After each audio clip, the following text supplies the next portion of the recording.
कल का मैच बहुत अच्छा मैच है क्योंकि भीलवाड़ा टीम से बहुत अच्छी परफॉर्मेंस दिखा रही है। आज भी उन्होंने बहुत अच्छा खेला, परसों भी बहुत अच्छा खेला था। क्या स्पेशल प्लानिंग उनके बल्लेबाजों को लेकर, क्योंकि इरफान पठान है, यूसुफ पठान है, काफ़ी अच्छी फॉर्म में है उनके अपना बल्लेबाज शेन वॉटसन है, काफ़ी अच्छा खेलते हैं। तो कोई स्पेशल प्लानिंग वगैरह? 2 बार हरा चुके हैं। लेकिन उसके बावजूद अगर पूरी लीग में अगर आप देखें तो सबसे डेंजरस साइड भीलवाड़ा ही है।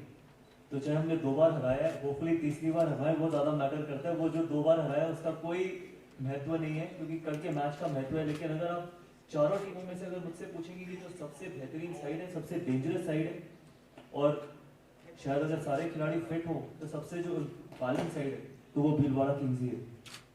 गौतम जी, एक पीछे सवाल है मेरा, मैं उमेंद्र दादीचो दिवराट से। हाँ जी, एक सवाल है मेरा। हाँ जी, हाँ जी, कि आप डबल खिलाड़ी है, आप क्रिकेट के भी खिलाड़ी है और राजनीति के भी खिलाड़ी है, तो इसमें से दोनों में से ज्यादा खिलाड़ी आपको खेलने में कौन सा मजा आ रहा है? नंबर 1 बात। सेकंड बात ये, कल या जयपुर की जनता क्या उम्मीद लगाए, कल क्या होने वाला है? देखिए, मैं 41 साल की उम्र में होने वाला हूँ, जिसमें से 25 साल तो मैंने क्रिकेट ही खेली है। क्रिकेटर ही पहले हूँ और 3 साल ही हुए राजनीति में, लेकिन क्रिकेटर पहले। और कल सिर्फ जयपुर की जनता ये आके देखे कि कंपेटिटिव मैच देखने को मिलेगा। और जैसे मैंने अभी आपके सवाल का जवाब दिया कि सबसे मुश्किल साइड अगर इस लीग में कोई है और किसी को हम हराने के लिए सबसे मुश्किल साइड, तो मेरे साथ जो कप्तान बैठे हैं उन्हीं की टीम है। तो कल आई होप कि अच्छी क्रिकेट देखने को मिले और एक कंपेटिटिव क्रिकेट देखने को मिले, क्योंकि अल्टीमेटली अंदर आप जाते हैं तो जीतने के लिए जाते हैं, और जो चीज अंदर होती है उसको आप अंदर ही रहने देते हैं। आपको उम्मीद है कल आप जीतेंगे? तभी मैं यहाँ पर बैठा हूँ, यहाँ पर आया हूँ। तो शायद अगर उम्मीद भी ना होती तो क्यों अपने बच्चों को, अपने घर को छोड़ के यहाँ पर आते। अच्छा sir, I have one question sir. जिस तरीके से आईपीएल आया था तो उसमें यूथ को मौका मिला था। आप अब ये जैसे लीजेंड लीग है, इसमें सीनियर खिलाड़ी खेल रहे हैं, तो आप इसमें क्या देखते हैं कि आने वाले टाइम में इस तरह की जो लीजेंड्स लीग होंगी जिसमें सीनियर खिलाड़ी खेलेंगे, तो वो क्या यूथ को भी इसमें आगे जाके कुछ मौका मिलेगा? क्या आप मेंटरशिप? देखिए, यूथ के पास आईपीएल है, लेकिन कई ऐसे खिलाड़ी हैं जिनको आईपीएल का कॉन्ट्रैक्ट नहीं मिलता। लेकिन अगर आप 34, 35, 36 साल के होते हैं, उसके बाद अगर आप इस लीग में खेलते हो और इतनी कम्पिटिटिव और अच्छी क्रिकेट खेलने को मिलती है और देखने को मिलती है साथ ही में, तो क्यों नहीं लोग जुड़ेंगे यहाँ पर। लेकिन लेजेंड्स लीग का मतलब यही है रिटायर्ड खिलाड़ी। अगर आप यहाँ पर भी यूथ को जोड़ेंगे तो फिर फर्स्ट क्लास क्रिकेट और इंडियन क्रिकेट का क्या होगा और आईपीएल का क्या होगा? सर, विनोद कामली को लेने की कोशिश करी आपने?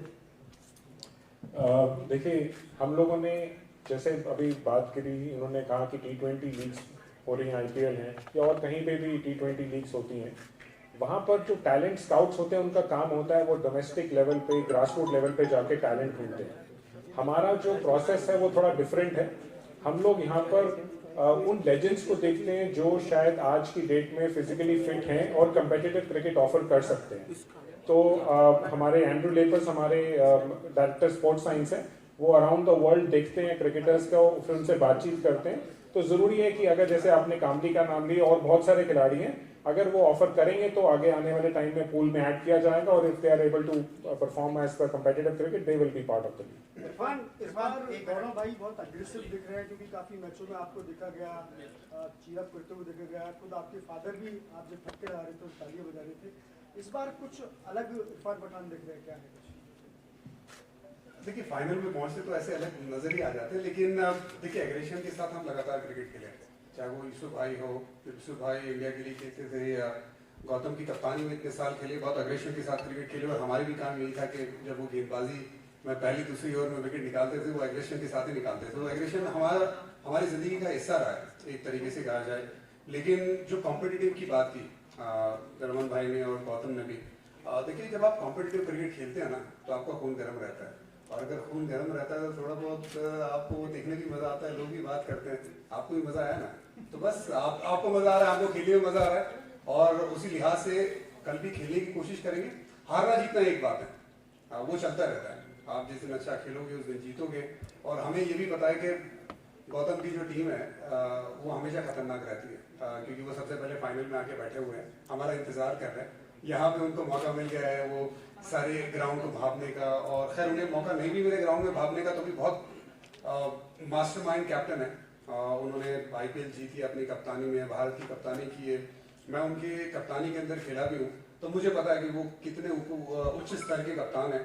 तो उनके सामने खेलने को मौका मिल रहा है। मैं तो पहली बार फ्रेंचाइज के लिए कैप्टनसी कर रहा हूँ, तो मेरे लिए तो एक बहुत बड़ा पल रहेगा कि एक बहुत सुलझे हुए, बहुत कामयाब कप्तान के सामने खेलना है और उनके सामने कोशिश करनी है अपनी टीम को एक बेहतरीन क्रिकेट खेलने की। तो आपको एग्रेशन भी दिखेगा और साथ में आपको वो जुनून भी दिखेगा मैदान में। हालांकि ये जो टूर्नामेंट लास्ट का 1 महीना रहा है, हम दोनों भाइयों के लिए बहुत हेक्टिक रहा है, लेकिन हमने पूरी कोशिश की है कि हमारे जो फैंस हैं उनको एंटरटेन करने की और साथ ही में हमारी टीम को आगे ले जाने की। देखिए एक चीज कहना चाहूंगा इरफान और यूसुफ के बारे में। आप सबको ये अप्रिशिएट करना चाहिए जिस तरीके की जितनी क्रिकेट ये खेले हैं, इनफैक्ट इन दोनों के अलावा, और ये नहीं इरफान यहाँ पर बैठे, मैंने पिछले मैच में इरफान को एक बात बोली थी, मुझे नहीं लगता कि हिंदुस्तान में कोई भी ऐसे 2 खिलाड़ी होते हैं जो इतना ट्रैवल करते और consistently back to back matches खेल रहे होते और उसके बावजूद फिट रहना। क्योंकि आपने इस लीग में देखे कितने ऐसे खिलाड़ी हुए हैं जो सिर्फ ये लीग खेल रहे हैं, ब्रेक के बावजूद इंजर्ड हो रहे हैं।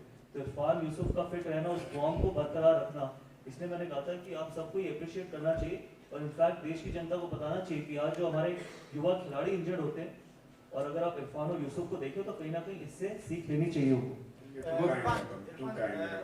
सारे मैच देखें, हाई स्कोरिंग रहे हैं। जयपुर का पिच अलग रहता है, यहाँ के कोई सा भी मैच हो रनों से भरा हुआ है। ऐसे में जयपुर में क्या रणनीति रहेगी? क्योंकि लास्ट वाला मैच भी हाई स्कोरिंग था लेकिन बहुत आराम से जीता। देखिए, हाई स्कोरिंग मैचेस जो रहती है ना, उसमें से बात आ जाती है 1 या 2 ओवर की, जो आपको डिफरेंस पैदा करवाना है। आपको खेलना तो 40 ओवर है, लेकिन इवेंचुअली जब पीछे मुड़ के आप देखते हैं वो 40 ओवर्स में, चाहे आप बल्लेबाजी कर रहे हैं चाहे आप गेंदबाजी कर रहे हैं, वो कोई एक ओवर क्रूशियल टाइम पे अच्छी डाल जाता है, या तो कोई एक ओवर में वो बड़े रन बना जाता है या 2 ओवर में बड़े रन बना जाता है। वहां पे मैच पूरी तरह से पलट जाती है, स्पेशली जहां पे आपको ट्रू पिचेस देखने को मिलती है।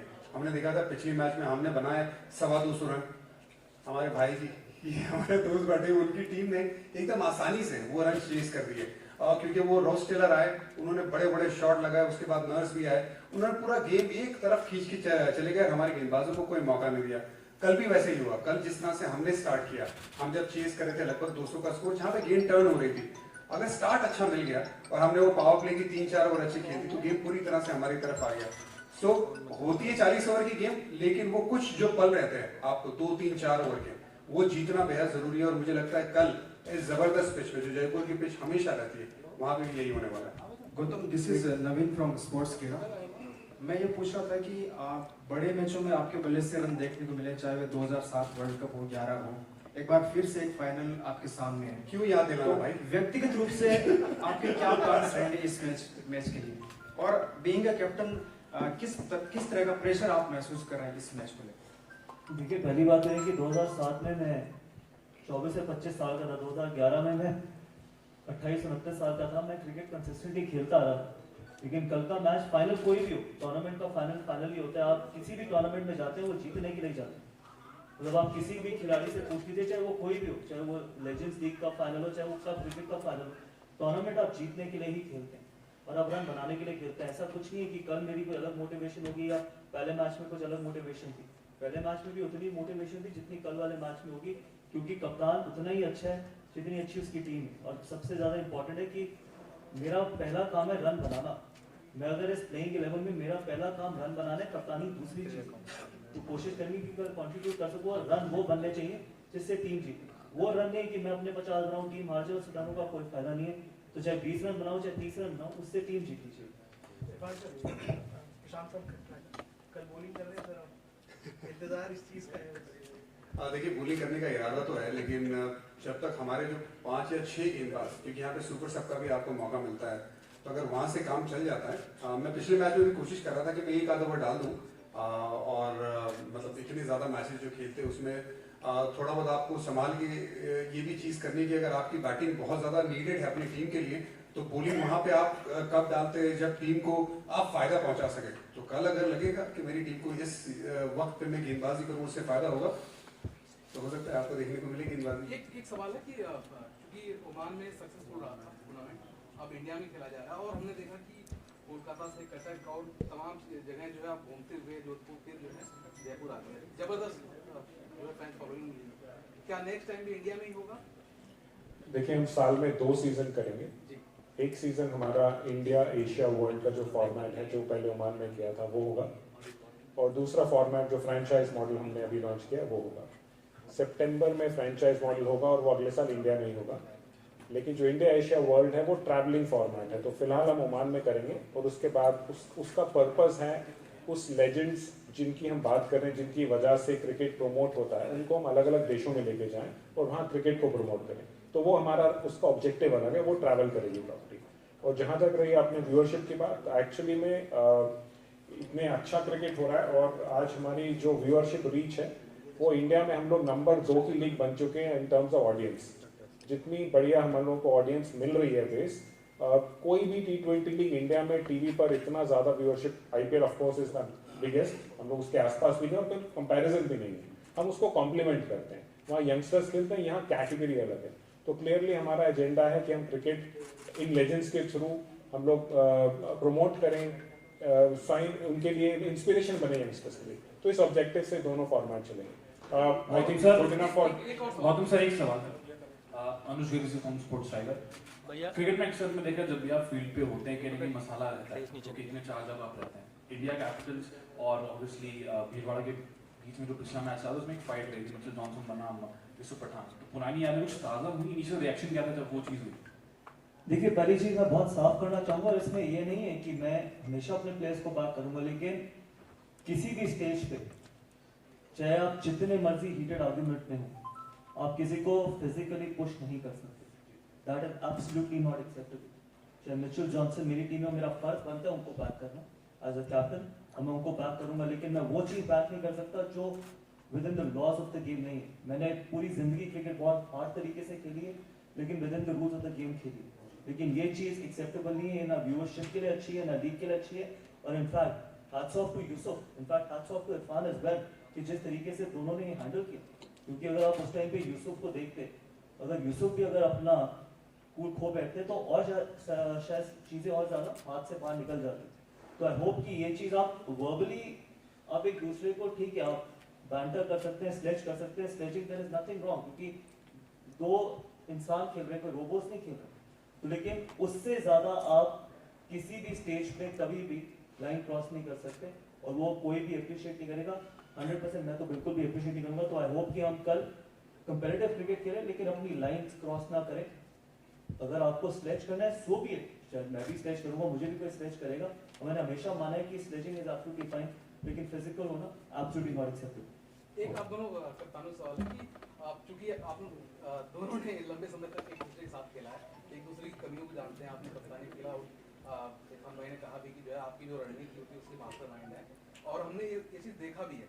तो कल जो है जो मैच होगा उसको लेकर आपकी क्या रणनीति होगी? क्योंकि देखिए इरफान भाई बेजोड़ फॉर्म में चल रहा है, यूसुफ भाई बेजोड़ फॉर्म में चल रहा है, पहली बात। और दूसरी बात इरफान भाई आपसे कि गौती भाई जो है अभी कुछ समय से स्ट्रगल कर रहे हैं, इस टूर्नामेंट में कुछ अच्छे स्कोर नहीं दिखे, लेकिन फाइनल में अच्छा स्कोर करते हैं, तो आपकी क्या रणनीति होगी? देखिए बहुत बड़े खतरा है अगर गौतम गंभीर की बात करें, क्योंकि जो बड़े प्लेयर होते हैं, जो गौतम गंभीर है, तो उनको जो फॉर्म है ना वो एक टेम्परेरी चीज़ होती है उन सब के लिए। वो वैसे तरीके के प्लेयर रहते हैं और उनको एक ही मैच चाहिए होती है वो फॉर्म में पूरी तरह से वापसी करने की। मैं तो उम्मीद करूंगा कि वो फॉर्म थोड़ा दूर ही रहे, लेकिन हमें पता है इस बात का कि वो फॉर्म कभी भी आ सकता है। तो जाहिर सी बात है उनके सामने एक अच्छी रणनीति बनाना, देखिए आप रणनीति बनाते हैं, सबके लिए बनाते हैं, लेकिन उसको इम्प्लीमेंट करना मैदान में आपकी गेंदबाजों की जिम्मेदारी हो जाती है, आपके बल्लेबाजों की जिम्मेदारी हो जाती है, और उस वक्त पे आपका फॉर्म कैसा है उस दिन। और सबसे बड़ी बात रहती है फाइनल का प्रेशर हैंडल करना। जो प्लेयर, जो टीम फाइनल का प्रेशर हैंडल बेहतर तरीके से करेगी उसके लिए चीज आसान हो जाएगी, उसके लिए जीत आसान हो जाएगी। सर ट्रॉफी के साथ एक मिनट एक्चुअली मैंने एक्सपेक्ट नहीं किया था कि आप यहाँ पर भी ये मेरे फॉर्म के बारे में बात करेंगे, क्योंकि मुझे खुद लग रहा था कि मेरा फॉर्म अच्छा नहीं है, नो डाउट, क्योंकि रन बनाना मेरा फर्ज है। जहाँ तक आपने इरफान यूसुफ की बात करी, देखिए ये मैं ही नहीं पूरा देश जानता है कि किस तरीके के खिलाड़ी रहे हैं और अभी भी किस तरीके के खिलाड़ी हैं, लेकिन जो रहे हैं वो सबने देखा है अभी भी जिस तरीके से इन्होंने परफॉर्म किए। तो किसी भी कप्तान के लिए ऐसा नहीं कि मैं, अगर यहाँ पर मेरी जगह कोई और बैठा था, उन सबके लिए ये चैलेंज था कि यूसुफ को और इरफान को किस तरीके से रोका जाए। तो मैं सिर्फ ये तो नहीं बता पाऊंगा कि हम क्या प्लान करेंगे, लेकिन सिर्फ एक ही चीज़ कह सकता हूँ कि अपने गेंदबाजों को भी यही कहूँगा कि जो उनकी बेस्ट बॉल है वो डालने को देखिए और कंसिस्टेंटली वो डालने को देखिए। और इसके अलावा देखिए, जब आप यूसुफ जैसे खिलाड़ी हो या इरफान जैसा खिलाड़ी हो, तो अगर वो उस रिदम में है तो बहुत कम मार्जिन ऑफ एरर है, तो इसलिए बॉलर के पास जो मार्जिन ऑफ एरर होता है वो बहुत कम हो जाता है। तो आप सबसे अच्छी अपनी गेम डालें, उसके बाद जो भी होगा वो देखा जाएगा। और होपफुली हम कल कैचेस पकड़ेंगे, क्योंकि कैचेस ही मैचेस जिताती है। पिछले मैच में हमने 7 या 8 कैचेस छोड़ी थी, तो अगर हम फाइनल में सेम गलती करेंगे तो शायद रिजल्ट अलग भी हो सकते हैं। एक मैसेज चाहिए था, महिला टीम जो है एशिया कप खेल रही है, आप तीनों से जो है उसके लिए शुभकामनाएं क्या कहना चाहेंगे? देखिए, भारतीय महिला टीम को हमेशा ही शुभकामनाएं हैं। भारत की कोई भी टीम खेले उसको शुभकामनाएं हैं, चाहे वो एशिया कप हो चाहे वो वर्ल्ड कप हो, क्योंकि एक भारतीय होने के नाते हम सबका फर्ज बनता है कि भारत का नाम रोशन होना चाहिए, तिरंगे का नाम रोशन होना चाहिए। उससे बड़ी कोई भी चीज़ नहीं है, चाहे स्पोर्ट कोई भी हो, चाहे क्रिकेट हो, चाहे इनफैक्ट आप सबको तो बाकी स्पोर्ट्स के बारे में भी बात करनी चाहिए, वो ज़्यादा ज़रूरी है। ठीक है। भारतीय महिला क्रिकेट का मुझे लगता है आने वाला बहुत बड़ा सुनहरा होने वाला है। अभी आपको सबको पता है क्या होने वाला है आने वाले वक्त में, सो गुड लक।